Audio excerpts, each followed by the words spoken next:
기성세대의 경우에는 한중 수교 이후에 한중 수교로 인한 혜택을 본 게 굉장히 많아요. 그렇죠. 경제교류 비즈니스적으로. 비즈니스 쪽에서 굉장히 많은 이익을 봤어요. 주식도 대중국 관련주가 한때 엄청났잖아요. 그렇죠. 차화정이니 뭐. 중국하고 우리가 잘 산다는 것, 수교를 한 이후에 산다라는 게 나한테도 경제적으로 이익이 됐던 거예요. 그런데 지금 이 젊은 세대에게는 차이나 임팩트는 있는데 네. 그 차이나 임팩트가 베너핏으로 그러니까 어떤 이익이나 내게 경제적 혜택으로 연결이 되지 않는 거죠.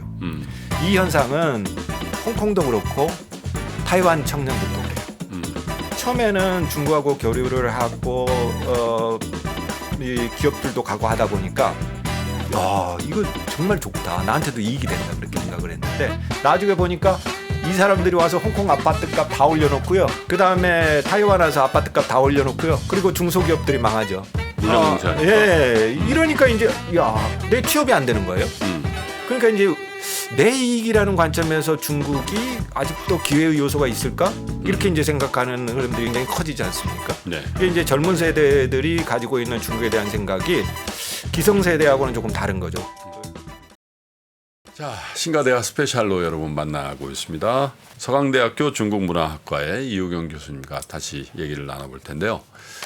정말 제 주변에도요, 중국에 대한 감정을 드러내는 이렇게 얘기할 때 특별히 젊은 분들의 어떤 반중 감정이 훨씬 더 강하다라는 생각을 합니다. 그래서 그런데 어쨌든 우리가 중국과 이렇게 저렇게 또 인연을 맺으면서 특별히 경제적인 측면에서 우리가 같이 뭘 해야 되는 어떤 숙명 같은 게 있는 그런 입장이다 보니까 이걸 어떻게 발전적으로 좀 해석을 하고 또 양국의 어떤 MZ 세대들의 이해를 조금 높이는 방향 이런 것도 한번 탐구해 볼 만하지 않겠나 싶어서요.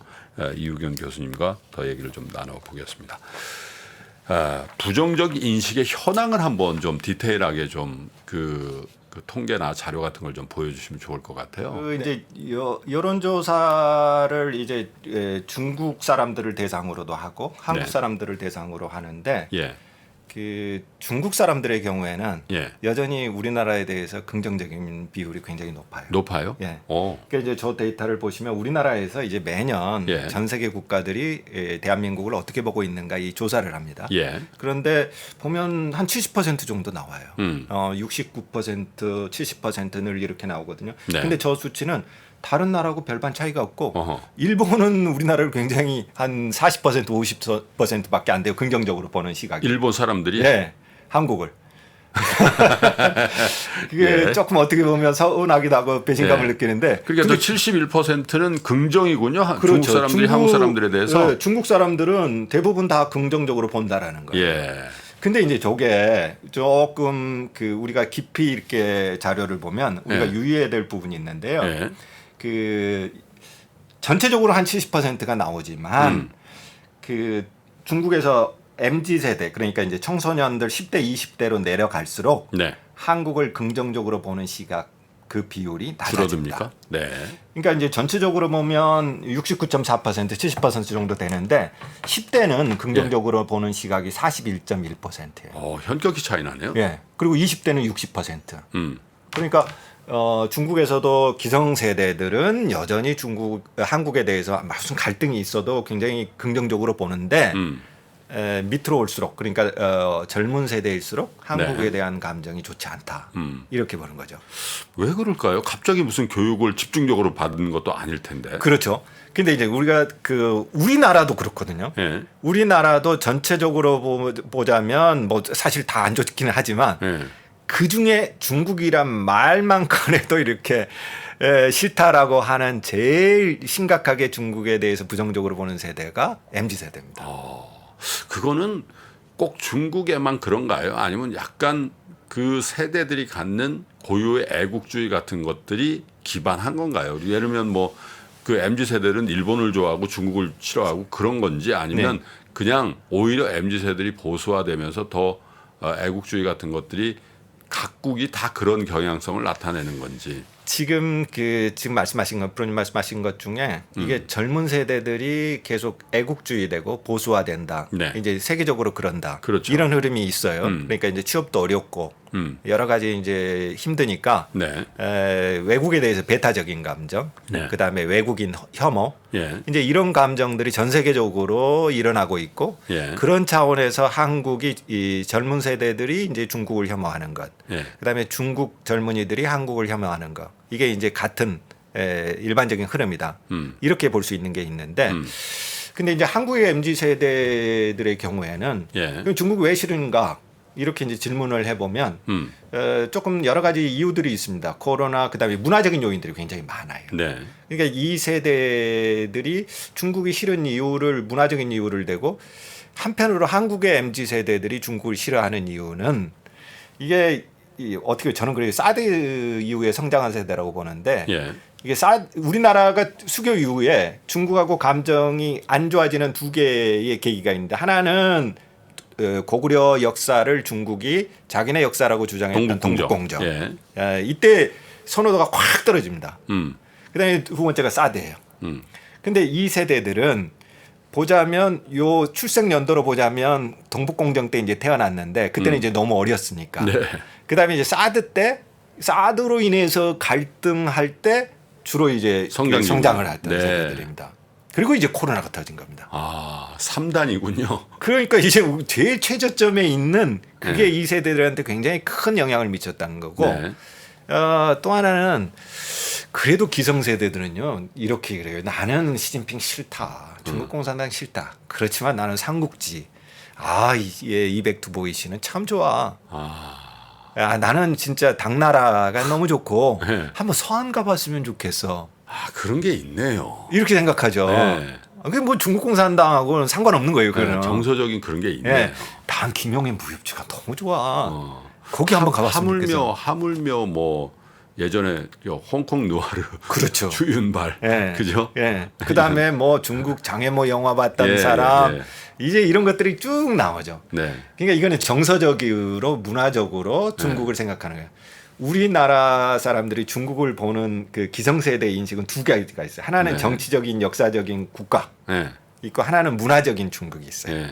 그러니까 문화적 취향이라든가 이런 쪽으로. 국가로 보는 시각이 있고 예. 문화로 보는 시각이 예. 있군요. 그러니까 이제 우리가 계속해서 중국이 그렇게 싫어도 뭐 당신은 읽고 삼국지는 여전히 읽고 예를 들어서 공자는 여전히 보고 이런 거예요. 이거는 이제 꼭 중국이 아니라 보편적인 차원에서 중국을 생각하는 거예요.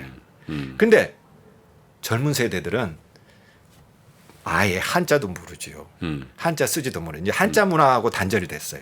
그런가요? 전혀 교육을 안 받나요? 이제 중학교에서부터 초등학교도 조금 하기는 하지만 한자하고도 단절됐죠. 하긴 신문 자체도 우리 성장기엔 다 한자가 한자 반이었잖아요. 있었죠. 예. 그리고 예를 들어서 우리가 기성세대들이 접할 수 있는 중국 문화를 접해본 경험 자체가 없어요. 그러니까 문화적으로도 이제 중국을 상상할 수 있는 연결고리가 없는 거죠. 예. 이게 이제 굉장히 큰 거고. 예. 그런데 또 하나 이제 문제는 기성세대의 경우에는 한중 수교 이후에 한중 수교로 인한 혜택을 본 게 굉장히 많아요. 그렇죠. 경제교류 비즈니스 예. 통해서. 이게 지금은 이제 좀 달라졌지만 우리나라 많은 기업들이 중국에서 굉장히 어려움을 겪다가 이제 나온 경우도 있고 그렇지만 수교 초기만 하더라도 그럼요. 굉장히 많은 이익을 봤어요. 주식도 대중국 관련주가 한때 엄청났잖아요. 그렇죠. 차화정이니 뭐 그죠? 그러니까 그런 쪽에서 보자면 중국하고 우리가 잘 산다는 것, 예. 그다음에 수교를 한 이후에 산다라는 게 나한테도 경제적으로 이익이 됐던 거예요. 그런데 지금 이 젊은 세대에게는 그러니까 차이나 베네핏이 없는 거예요. 이게 차이나 임팩트는 있는데 네. 그 차이나 임팩트가 베네핏으로 그러니까 어떤 이익이나 네. 내게 경제적 혜택으로 연결이 되지 않는 거죠. 이 현상은 홍콩도 그렇고 타이완 청년들도 그래요. 처음에는 중국하고 교류를 하고 이 기업들도 가고 하다 보니까 야 이거 정말 좋다. 나한테도 이익이 된다. 그렇게 생각을 했는데 나중에 보니까 이 사람들이 와서 홍콩 아파트값 다 올려놓고요. 그다음에 타이완 와서 아파트값 다 올려놓고요. 그리고 중소기업들이 망하죠. 물량공세하니까. 예, 이러니까 이제 야 내 취업이 안 되는 거예요. 그러니까 이제 내 이익이라는 관점에서 중국이 아직도 기회의 요소가 있을까? 이렇게 이제 생각하는 흐름들이 요즘 굉장히 커지지 않습니까? 네. 이게 이제 젊은 세대들이 가지고 있는 중국에 대한 생각이 기성세대하고는 조금 다른 거죠. 프레임 보자면. 그러니까 이게 이제 굉장히 그 신세대들이 중국을 보는 게 기성세대들이 보는 거하고 좀 굉장히 큰 차이가 있는 점이죠. 중국의 MZ 세대들은요. 중국의 MZ 세대들은 네, 그거 제가 갑자기 아까 한국을 설명하다 싫어해요. 빠뜨렸던 부분인데요. 네. 중국의 MZ 세대들은 우리하고 조금 달라요, 맥락이. 네. 근데 이제 다른 맥락이 뭐냐면 아까 애국주의, 그러니까 전 세계에서 이제 그리고 민족주의가 강해서 네. 그런 의미에서는 보수화돼서 그런 거 아니냐라고 말씀하셨는데 네. 정확한 지적이십니다. 중국의 이 젊은 세대들은 우리하고 조금 다르게 자기들이 나라가 대단하다고 생각해요. 왜 그러냐면 이 기성세대들은 사회주의 때 못 살아본 줄 알아요.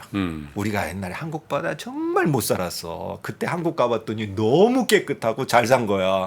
음식도 맛있고. 그래서 한국은 여전히 괜찮은 나라야. 이렇게 생각이 있어요. 그렇죠. 근데 이 젊은 사람들은 이 90년대 이후 2000년대 태어난 사람들은 그 친구들 독자들이죠 또. 네. 예. 미국 가보니까 뭐 우리하고 똑같던데 뭐. 소황제들이죠. 네. 소황제들. 보니까 뭐 한국 가보니까 중국하고 뭐 차이도 없던데 뭐. 어떤 거는 상해가 더 낫고 베이징이 더 낫던데 뭐. 그렇죠. 이렇게 생각합니다. 이렇게 생각하면서 자기 국가에 대한 자부심이 굉장히 많아요.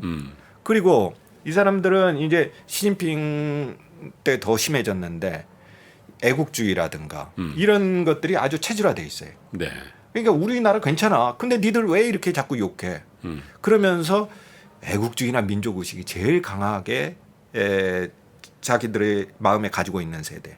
이 세대들이 지금 청소년 세대, 청년 그 세대. 친구들이 보면 굉장히 또 그 표현을 과격하게 폭력적으로 네. 하더라고요. 네. 그러니까 이 세대들이 네. 사실은 아까 말씀드린 대로 이게 원차인드 팔러시 그러니까 소황제 하나만 낳던 이런 세대들로 되다 보니까 사실은 여기도 이제 굉장히 문제점들이 많아요. 여러 가지 측면에서 네. 자기만 알고 그다음에 남을 잘 모르고 네. 여러 가지 이제 사회적인 측면에서 문제가 많은데 네. 그런 측면에서 이제 부잣집에 있는 사람들은 그러고 한쪽에서는 청년들이 또 요즘에는 중국도 이제 사실은 예전에 15% 하다가 4% 6% 7% 8%만 해도 반으로 꺾인 겁니다. 그러니까 옛날부터 취업계가 줄어들었어요. 그렇죠. 옛날에는 기성세대들은요. 네. 아파트를 엄청나게 벌었어요. 근데 그 아파트 옛날에 자기 돈으로 산 거 아니에요. 옛날 사회주의 체제니까 다 분배해 줬단 말이에요. 그러니까 받은 거예요, 그냥. 기본으로 받아서 거기서부터 불린 거라는 거죠. 그렇죠. 근데 그때는 다 웬만한 사람이 두 채씩 있었대. 이걸 재개발했어요. 그러니까 엄청나게 부동산 부가 늘어난 거죠. 그 사람들은 다 분배받아요. 그러니까 중국의 예전의 사회주의 체제는 내가 취업을 하면 직장도 주고 월급도 주고 평생 고용을 하지 않습니까? 근데 지금 청년들은 집도 자기가 사야 돼요. 네. 그리고 직장 잡기도 쉽지 않고. 네. 이런 불만, 현실에 대한 불만이 자꾸 이제 밖으로 튀어나오는 거죠. 이게 이제 우리가 일반적으로 혐오 정서가 이렇게 밖으로 나가잖아요. 이제 그것도 저 중국 저 정치 리더들이 그런 걸 조장하는 거 아니에요? 그리고 애국주의. 이게 잘못 방향을 뜨면 자신한테 올 테니까 그걸 밖으로. 네. 특히 이제 그 황구시보라든가 이런 자국적인 언론들, 그다음에 공산당의 매체들. 네. 이런 것들이 이제 화살을 옆으로 이렇게 하는 거예요. 니들 그거 이네들 때문이야. 쟤네들이 자꾸 미국이 우리를 봉쇄해서 그렇고 그다음에 한국이 자꾸 미국 편으로 가가지고 우리를 지금 봉쇄하는데 미국 편 드니까 우리가 더 어려워질 수 있어. 이제 이런 메시지를 계속 가다 보면은 이제 계속해서 한국에 대한 그다음에 외국에 대한 배타적인 정서들 그러니까 과격한 애국주의. 그래서 야 우리 한번 모여서 이제 한번 여기 공격해 보자. 그리고 날짜를 정한 거예요. 그러면 이제 해킹해가지고 공격하고 이런 일들이 벌어지는 그 실제로 중국의 그 한류 동호회, 네. 그러니까 뭐 예를 들면 한류에 대한 어떤 그 호감을 가지고 모임도 하고 또 뭐 팬클럽도 만들고 또 실제로 공연을 오면은 모이고 또 온라인으로 성원을 보내던 중국의 젊은 세대들이 많이 줄어요. 예. 그게 이제 2020년이 우리나라 한류 역사에서 굉장히 그 기념비적인 해라고 우리 정부 당국에 조사를 했거든요. 예. 1억 명이 이제 동호회 활동을 하는 수가 1억 명이 넘어가는데 그때 유일하게 중국에서만 감소합니다. 전 세계 1억 명이 한류의 동호회 그러니까 팬클럽에 같은 들어가는데. 팬클럽인데. 네. 근데 이제 그게 중국에서만 한류 팬이 지금 물론 다른 나라도 있긴 한데 중국에서는 그 감소되는 폭이 굉장히 커요. 어허. 1년에 1,000만 명이 줄었어요. 이게 이제 왜 그러냐? 네. 이게 이제 맨 처음에 제가 말씀드렸습니다만 중국 청소년들이 한국에 대한 어떤 반감 예. 이게 이제 계속 커져가고 있고 한류 스타에 대한 반감도 계속 커져가고 있고 그러니까 이게 나는 옛날에는 한류 스타 좋아했는데 이제 나는 중국 좋아할 거야. 나는 예전에는 예를 들어서 뭐 이 한류 가수 아이돌을 좋아했는데 나는 내 아이돌은 이제부터 중국 정부야. 이렇게 이제 생각하는 청소년들이 늘어나고 있는 거죠. 그리고 그렇게 할수록 요즘 중국이 고약해지고 나빠지고 있는 게 SNS 올리고 그러면 돈이 되는 거예요. 아, 그런 것들을 예. 클릭수가 늘어나고. 나는 중국이야. 난 중국이 좋아. 난 한국 싫어. 이런 것들 자극적인 것들을 SNS 올리면 거기에 좋아요가 붙고 그렇죠. 그게 상업화되는군요. 그다음에 이제 이게 중국 공산당이 어마어마한 조직이지 않습니까? 그렇죠. 지금 한 8천만 9천만 된단 말이에요. 네. 근데 이제 거기에 가면 이게 중국 공산당은 엘리트 조직이란 말이에요. 그렇죠. 이게 뭐 사회주의를 실현하기 위해서 나는 중국 공산당 가겠다. 이거는 그냥 그 대외 명분. 대외 명분 그런 거고 자기 출세하기 위해서 출세 가도라 이거죠. 돈 벌기 위해서 이렇게 간단 말이에요. 근데 이제 그 밑에 가면 공산주의 청년단도 있죠. 공청단이라고. 예, 공청단. 여기에 이제 가입하면 훨씬 유리하겠죠.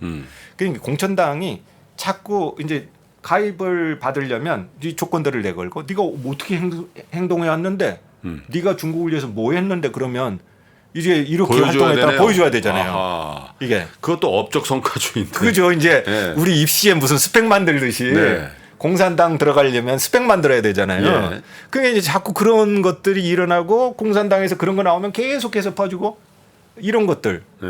그러다 보니까 이제 한국과 어떤 이슈가 터지고 문화 갈등이 생기고 정치적 갈등이 생기면 그게 이제 막 퍼나르기 시작하는 거죠.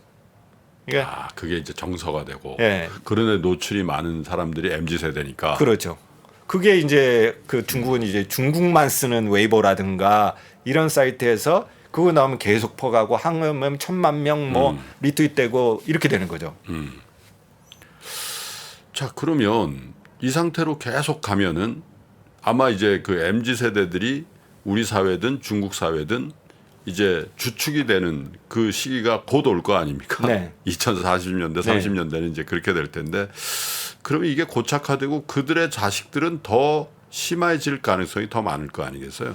근데 실제로 그게 지금 리테일 분야에서 우리 한국 기업들이 속속 좀 패퇴하고 있어요. 계속 철수하고 있잖아요. 그렇죠. 이마트 철수했죠. 또 뭐 그 외에도 많이 있는데 더군다나 최근에 보면 화장품 같은 것도 지금 안 팔린다는 거예요. 중국에서. 물론 이제 봉쇄가 되고 뭐 그런 거지만 야, 젊은 사람들이 그러면 내 얼굴에 바르는 걸 여전히 한국 제품을 발라야 되냐. 그래서 한국 그 아이템 중에도 보면요. 아모레퍼시픽의 설화수라든지 LG 생활건강에서 만든 후 이런 것들 젊은 세대라고 전혀 관계없는 브랜드거든요. 네, 맞습니다. 중년에서도 있는 중년들만 바르는 거니까 딱 거기만 특화되어 있다는 거죠. 그것도 지금 흔들린다는 얘기가 하니까 그러면 이 젊은 세대들에 대한 그 브랜드는 거의 이제 로컬 쪽으로 가거나 아니면 최소한 한국 거가 그 고급 제품처럼 이렇게 인기를 얻는 거는 불가능한 거 아닌가. 이제 그런 판단도 든단 말이죠. 그러니까 우리가 이제 초기에 리테일 쪽에 굉장히 강했죠. 물론 이제 중국도 그렇지만은 네. 그게 이제 한국에 대한 이미지가 있었어요. 예를 들어서 한국하면 세련되고 고급스럽고 더군다나 우리한테 잘 맞는다.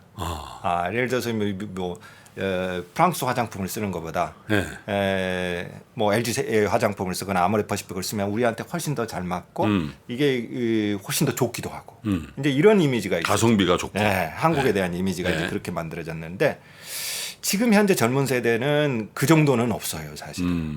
근데 이제 그러니까 이제 우리가 굉장히 어려운 거죠. 그리고 우리나라 여러 가지 예를 들어서 뭐 삼성 뭐 핸드폰에 대한 충성도는 거의 없듯이 그게 10여 년 전만 하더라도요. 가면 저도 그 목격을 했습니다마는 그 백화점이나 이런 데 가서 이 핸드폰, 휴대폰 판매점을 보면 딱 삼성 거가 이렇게 딱 스포트라이트를 밖에 그렇죠. 해놓고서 네. 그 다음에 그 이른바 우리가 짝퉁폰이라 불렸던 중국 거는 저 먼지 쌓인 데 있어 그랬는데 지금 완전 막 바뀌어버렸어요. 완전히 이제 핸드폰은 망했죠. 네.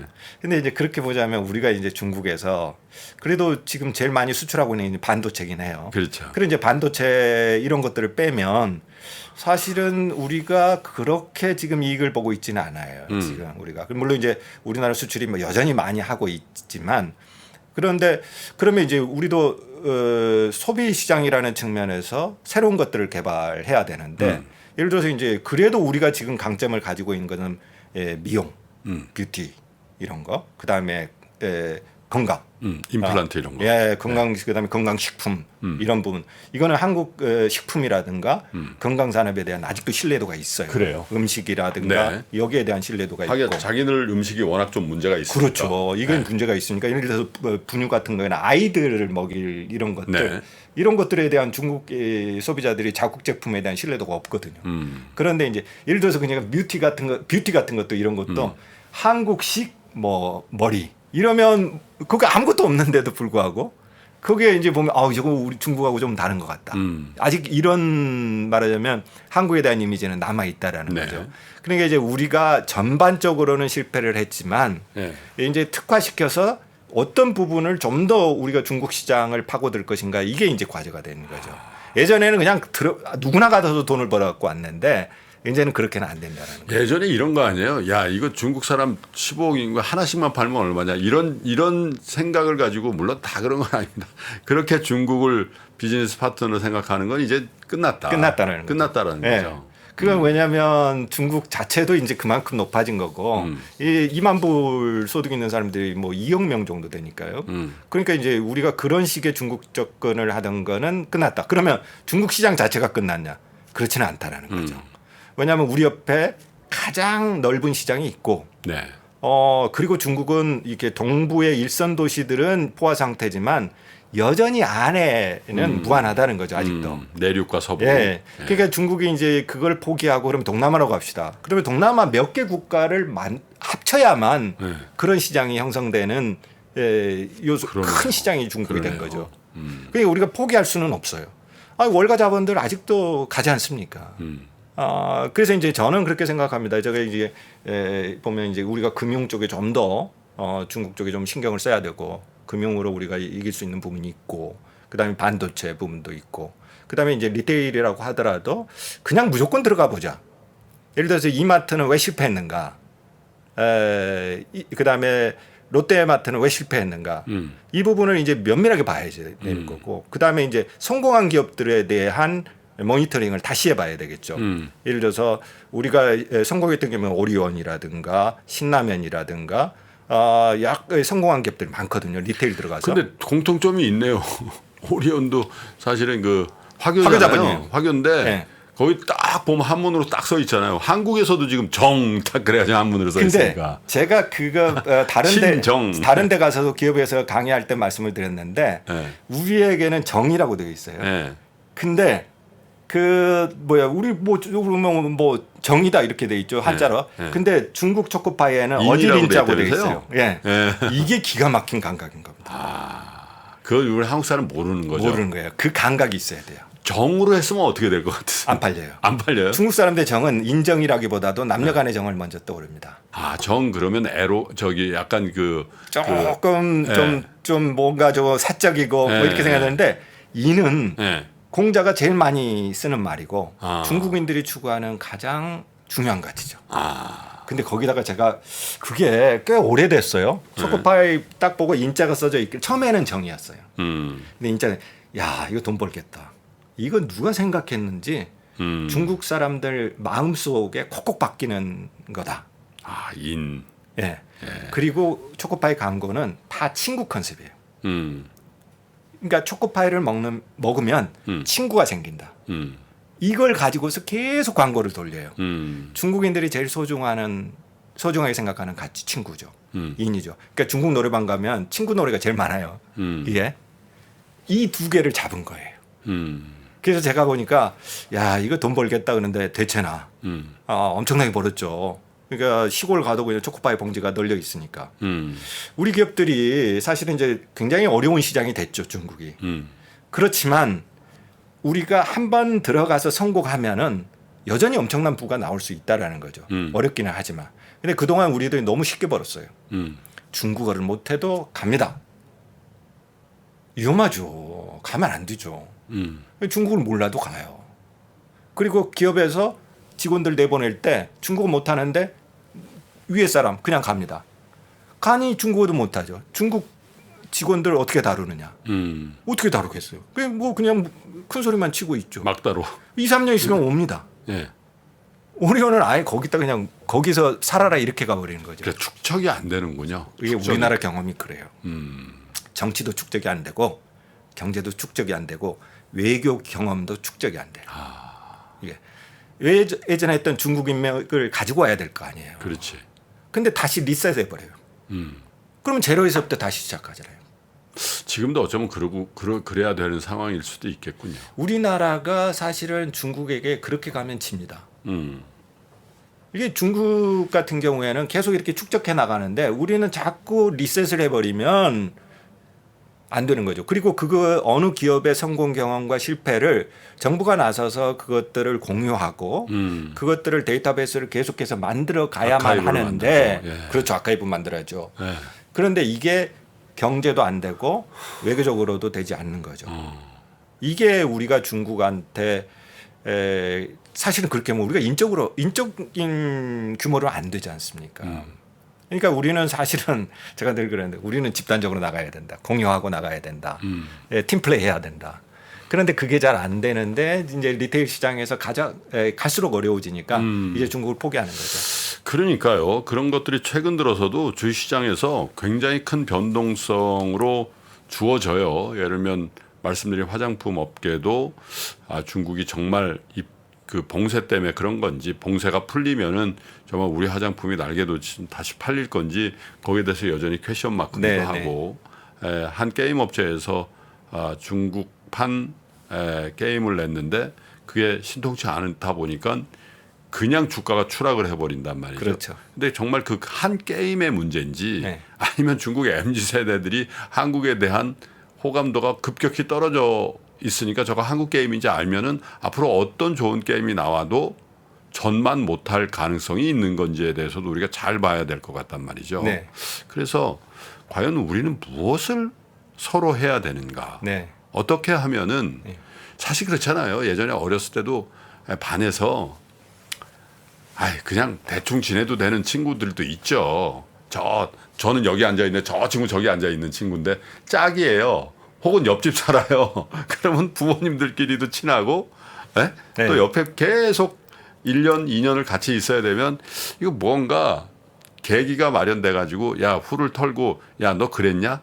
난 이랬는데 이런 생각을 가지면은 그게 인간적으로 뭐 진짜 친구가 안 된다 하더라도 좀 잘 지낼 수는 있을 것 같은데 뭘 어떻게 하면 될 것 같으세요? 참 어렵죠. 어렵죠. 지금 그리고 가까운 나라끼리는 많이 싸우는데 한국과 중국이라는 거는 이제 오랫동안 묵은 감정이 있어요. 이게 이제 정일 수도 있고 또 싸우다 정든 것일 수도 있고 또 좋은 감정일 수도 있고 그런데 지금은 이제 한중 관계뿐만 아니라 미중 대립이라는 이제 이 학계에서는 외생 변수라고 그러는데 이제 한중 관계 말고 이제 다른 변수가 생긴 거죠. 미중. 그러니까 미중 갈등이 이제 생겼으니까 우리가 이제 한중 관계만 생각할 수 없는 거죠. 그러니까 이제 굉장히 어렵죠. 우리 둘이만 잘하자 이렇게 해서 되는 게 아니라는 거죠. 그래서 이제 굉장히 어렵습니다. 근데 이제 우리가 몇 가지 원칙들을 좀 세울 필요는 있어요. 우리가 중국하고 할 때 이러이러한 부분을 가지고 간다. 그런데 이제 최후에 우리가 양보하지 못할 선은 어떤 것이고 이런 부분이 있죠. 그런데 우리는 중국하고는 사실은 가치를 같이 하지도 않고 제도를 같이 하지도 않고 생각이 다르고 근데 우리가 이제 중국하고 여전히 맺어야 되는 것은 이익이죠.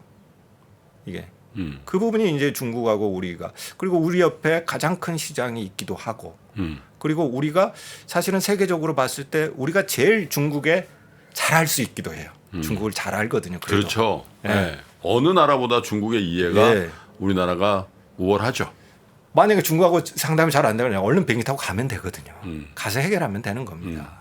이제 그런 측면에서 보자면 우리가 중국을 자 이익이라는 관점에서 비즈니스라는 관점에서 좀 더 우리가 면밀하게 볼 필요가 있는 거죠. 그래서 우리가 근데 이제 중국이 그렇다고 해서 니네 우리 물건 다 가져가니까 예전에 롯데 때리듯이 네. 목을 쥐고 이렇게 하면 이제 우리는 절대 중국하고 하면 안 되는 거죠.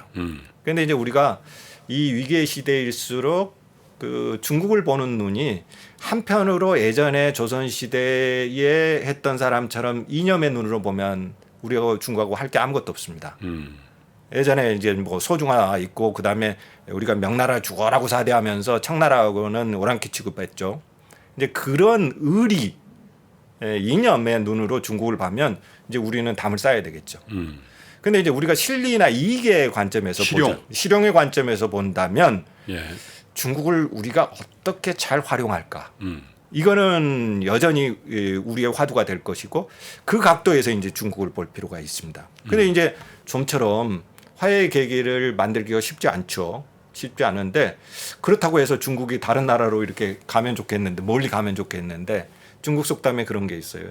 이웃집은 바꿀 수 있어도 이웃 나라는 바꿀 수 없다. 같이 살아야죠. 싫어도 살아야죠. 알 수밖에 없습니다. 공부할 수밖에 없습니다. 네. 근데 우리나라 사람들이 중국 공부 안 해요. 정말 안 합니다. 우리는 싫으면 딱 정념이 떨어지는 그렇죠. 그런 게 있어요. 우리 기질이 네, 그런 게 쳐다보기도 있어요. 싫어요. 네. 아 됐어. 네. 이런 거. 지금이 그래요. 지금이 그래요. 그런데 역설적으로 지금이야말로 중국이 무슨 생각을 하는지 네. 저놈들이 왜 저렇게 거칠게 하는지 네. 저 사람들이 왜 저렇게 행동하는지 싫다고 하더라도 그렇군요. 봐야 될 때예요. 그래야만 우리가 중국에 대응할 수 있고 자칫 가다 보면 경제 규모가 커다 보면 우리 중국이 발걸어 가지고 우리 넘어지면 안 되잖아요. 그러니까 우리가 조금 더 실용적인 관점에서 중국을 활용할 필요가 있다. 이제 그런 지혜를 국가의 리더들이 좀 모아야 될 테고. 다만 제가 희망인 것은 그래도 비즈니스 하시는 분들, 기업은 그런 생각해요. 왜냐하면 이익 때문에 움직이니까. 그런데 이제 그것을 얼마나 정치라든가 국가의 리더들이 잘 서포트해 주느냐 이런 문제는 여전히 남아 있죠. 어쨌든 뭐 이 그 국가 간의 관계를 이렇게 맺는 여러 가지 채널도 있고 형태도 있죠. 그런데 지금 뭐 이 정치 리더십들이 해야 될 일은 당연히 해야 되겠죠.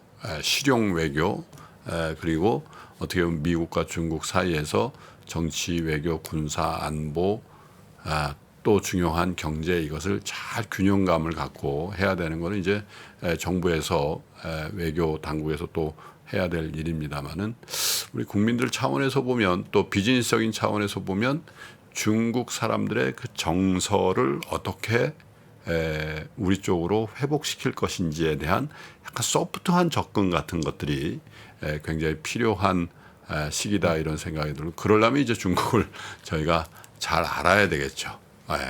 정말 그냥 안 보고 안 살고 그렇게 할 수 있는 상대방이라면은 공부가 필요 없을 수도 있겠습니다만은 중국이 역사적으로 또 지금 현재도 또 앞으로 다가올 미래에도 우리에게 어쩔 수 없이 중요한 나라다 보니까 그런 숙제가 우리 앞에 있는 것 같습니다. 그런 측면에서 교수님이 계속해서 좀 좋은 연구를 해주시고 또 우리 대중들에게도 그런 인사이트를 많이 나눠주시면 좋을 것 같습니다.